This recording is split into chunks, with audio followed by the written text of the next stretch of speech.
Hello, everyone. Jane here from Your Weight Loss. Today we're talking all things tracking. Oh, it's going to be good. Hi, Leash. Hi. How are you? I'm so good. I've been grinding and just doing all the geeky research to get our calorie deficit boot camp all up and at 'em. And I just how much I love that stuff. Oh, I do know how much you love that stuff. I mean, the sign-ins have been nonstop. We are so excited to be able to educate mostly women, to be honest. I see that it's mostly women making their way to our boot camp. And I'm just pumped because I see, when they ask to be a part of our sneak peek group to be able to watch our lives, they're like to know more about this calorie deficit. And I feel like we're gonna change their lives. So I'm excited.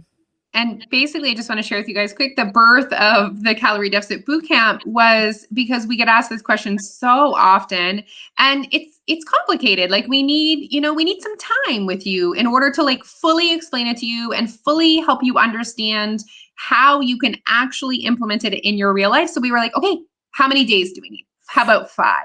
Absolutely. And, this cannot be, said, everything that we have to say cannot be said in a 15-second TikTok. No. So, it was time for us to really, and the lack of not only the amount of people asking about it, it was the amount and the lack of knowledge of calorie deficit really got to me. And I was like, Yeah. people need to know about this if they want success with their weight loss journey. You guys deserve to know. Absolutely. You deserve to know, and you deserve to know it from two women that have lost weight and experience it, and also have been helping so many do it. It's not Yeah. just about us, it's about how we've been able to help so many people lose weight and keep it off because they now have the knowledge of how a human body works. Okay, so we're getting ready. So please go and sign up. We're over 3,000 people have signed up for our calorie deficit. We are pumped. So that Cannot starts wait. next Monday, March 8th. But today we're talking about tracking. Yes. So, So, yeah. I in my journey for Quest, I was watching some YouTube videos. There's a guy that I follow, absolutely love him, Ben Carpenter. He's very sciencey. So if you're interested, some of his stuff is really heavy sciencey. And he had this amazing video, and I was like, I sent it to Jose. I'm like, we need to talk about these things. Like, we need to talk about this out loud. This needs to be understood. Yes. And basically, the video that Leisha's talking about is really letting people know that tracking is hard. Yes. And so it's like it's really good. It's not, when you're tracking, when you're someone that says like I track, right away I think of all the there's a lot of effort and time put into tracking it and all that, but also with all that effort and that time, it is still hard. It is still hard to accurately do it. So that is what we want to talk about. That is what we want to talk about. And, so often we have people, in the world say to us, I'm tracking absolutely everything and I'm not losing weight. So we're like, okay, Let's what's address going on this. here? Yeah. Let's do some troubleshooting and let's just talk about why tracking is so likely to be inaccurate. Yeah. And it's not, guys, we have to, say it. If you are not losing weight, you are not in a calorie deficit. Okay. So tracking your calories does not ensure weight loss. What ensures weight loss is being in a calorie deficit. But it doesn't mean just because you're tracking your calories that you're creating a deficit. Okay. So, and, and because we know that tracking is so hard, and there is for sure a piece that you're forgetting, or that you didn't track accurately. We're not saying that you're lying. We're not saying that that you're not nope, you didn't track everything. It's just, it's human nature to what's the word that he uses that I really like? Underreport. Report, that you underreport the calories that you are consuming without knowing it, guys. You're not lying. You're not doing it on purpose. Yeah, let's just extra say that. You are underreporting because it's hard. Exactly. Not because you want to lie and pretend that you're doing better than you are doing. That's really important. And I want to almost point out. And he even says, even when I say this, you're thinking, oh, but no, I am reporting accurately, right? And Yeah. I love that part as well, because everyone seems to think that they are the unique example or the unique person that like, no, not me, you know? And you know where the real danger is in this is when people believe that they are tracking at 100% accuracy and not seeing results, then they believe that weight loss is out of their control. And so, of course, we're not going to be successful if we don't even believe that we have control over what we could change to actually get success. So that's why we need to have this conversation. Oh, absolutely. You're so right, Leash. Like it's that piece where it's almost finding reasons why they can't, why there's like, but I'm special, therefore I cannot, I am almost broken, you know, like Yeah. this system is not working for me, because saying like also saying I've been, you know, tracking and I'm creating a deficit, but I'm not losing weight. But if you were creating a deficit, you would be losing weight. So it's that belief. You need to believe in that the science behind a human body. And it's not that calorie deficit isn't working for you, it's that calorie counting isn't currently working for you. Oh, I like that. So let's talk about, so his thing is he takes his, like, this is his favorite thing, to go and research and research and research and take tons and tons of studies. So he doesn't just take one study, he takes like a meta-analysis, is when you take more than one study and you chunk it all together. And he looks and looks and looks and just, comes up with a conclusion based on tons of studies and then says it in words that regular people can understand. I love it. So he did this with tons of studies, and there was underreporting between 20 to 60% of how many calories people thought. So let's just go the low end. If you think that you've consumed 2,000 calories in the run of a day and you're underreporting by 20%, that's 400 extra calories. And that's the low end. I also love he looked at a study of dietitians. So people that really know what they're doing. They know nutrition. They know how. It's not about the how piece. It's that it's hard. Yeah. And they underreported by over 20%. Like dietitians underreported. And it's not because they don't understand. It's not because they were trying to trick the system. It's because it's hard. Yeah, it is very hard. And there was also a piece. So he came up with so many studies, and it's like over and over, just proving that it is the norm to not be able to report accurately. And so, you're a part of the majority by not, reporting accurately. You're not trying to lie. And I love the example of him, like, okay, there's even a study where they like put money in it. Like there was a financial like incentive behind the study, and still people did not accurately report. So it just shows you how it's like normal human behavior. Yeah. And it's, instead of us thinking it's rare, we need to realize that it's actually the norm, underreporting. And also on top of that, over reporting exercise and movement. Yeah. And I mean, guys, if you find the right videos on YouTube that will actually allow you success, not the 7 minute lose belly fat in 7 minute videos, but the ones that are actually trying to help you understand what's happening with your body and why you're not losing weight, right? They're not trying to sell you a shot of stuff. They're actually trying to sell you knowledge on why you're not losing weight. The number one, like I've watched a few videos on YouTube, and it's always like, okay, what's the top 4 reasons why you're not losing weight? And the first one is always underestimating your food because of all these studies. And it's always overestimating how much you burn. Because why do we talk about that right away? Is because in order to lose fat, you need to create a calorie deficit. So it is important what you report as what came in and what you report as what came out, because that is what's going to give you success. And then don't even get me started on like what your target goal is, because that's a whole nother conversation about another estimation. But do you know what I want to get into right now is actual reasons why tracking is hard. I'll start. Okay, go. So, and as much as I'm going to list some things and you're like, oh my gosh, I have to do that. Well, no one's saying you have to track, but if you are committed to tracking and want it to be somewhat accurate, then yes. So basically, let's talk about weighing your food. Anyone like that tracks accurately is committed to weighing their food, and even not even in ounces, they want you to weigh it in grams. Okay, so let's just I want to re-say something. It's when you choose to track. So step 1, you've chosen this. We're not saying that you have to. So you've chosen to track and you're going to be like that accurate tracker, right? Okay. Well, even if you're like, I'm going to be the accurate tracker and I'm going to weigh my stuff, please know that you're still not going to be accurately tracked.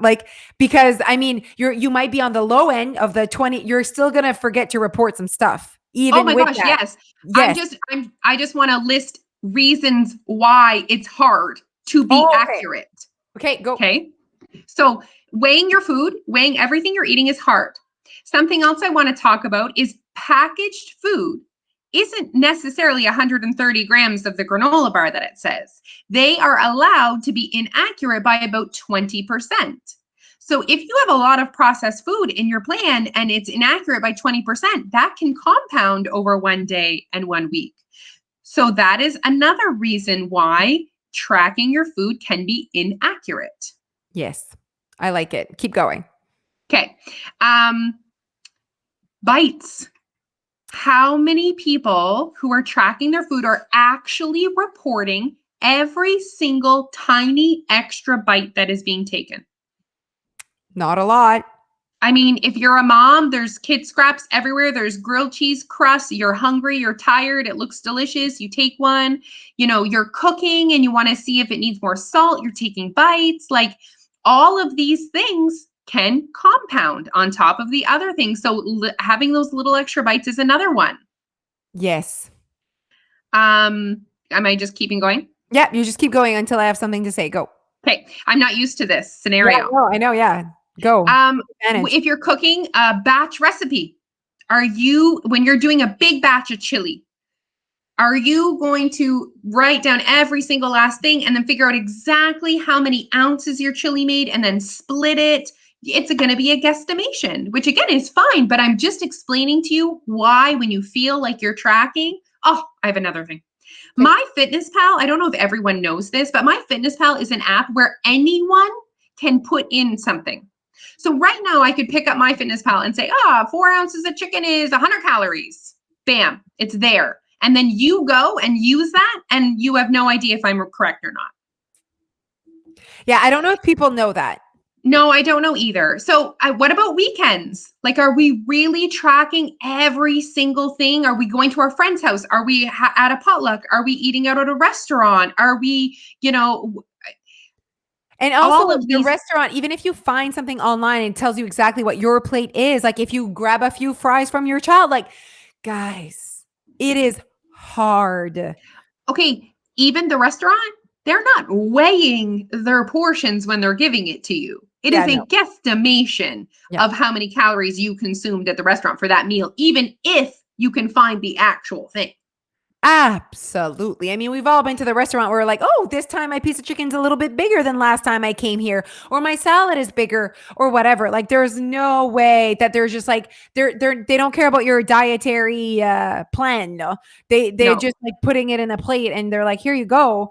They also don't measure the oil that they promised in this. You know what I mean? Yes, I do know what you mean. So basically, guys, the reason why I wanted to kind of get into actual concrete examples is we just want you to understand why it is so common that when we are tracking our food, we are underreporting. Okay, I want to bring this point up, Leash. So even Okay. if you were tracking, let's say you're tracking and you're losing weight, it does not mean you are accurately tracking 100%.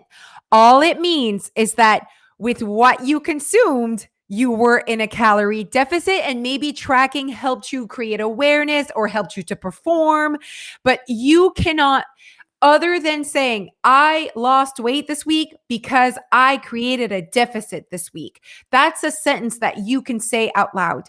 You cannot say, I lost weight this week because I tracked accurately. You track, maybe you weighed more, whatever, or more accurately. But it is very hard for you to have said, you know what, I tracked every single thing and I am 100%, because it is just not what is the chances of that happening are really very, very slim that is what happened. Now you lost weight because you created a deficit. So maybe your way of tracking helped you create a deficit. Awesome. And for a lot of people, when they first start their journey, they have a lot of weight to lose. So Right. creating a calorie deficit is easier. Yeah. So an inaccurate tracking method probably would work for them at the beginning of their journey. But Yes, how that's many exactly where I was people do going. we have? Yeah, so many people of our members, they're like, it's not working anymore. And it's because they're at a point where they need to be even more aware and they are not creating a calorie deficit. So basically, when they thought they were consuming 1,500 calories, they were probably actually consuming 19. Yes. And there was a point where that helped them lose weight. So here we go. I think this message is obviously people that are losing weight their way, whether they're tracking or not, they're happy. It's working. So they're not, they're not asking any questions. It is for the people that are saying, I am tracking my calories and I am not losing weight. Absolutely. So what would be our go-to sentence to this person? What would we say to that person that says that to us, Leash? That is a very good question, Jose. I think one piece to my answer, if they're in front of me and I can't think about it through email or send them to a video to watch, a bunch Or send them to boot camp. Yeah, exactly. Send them to boot camp.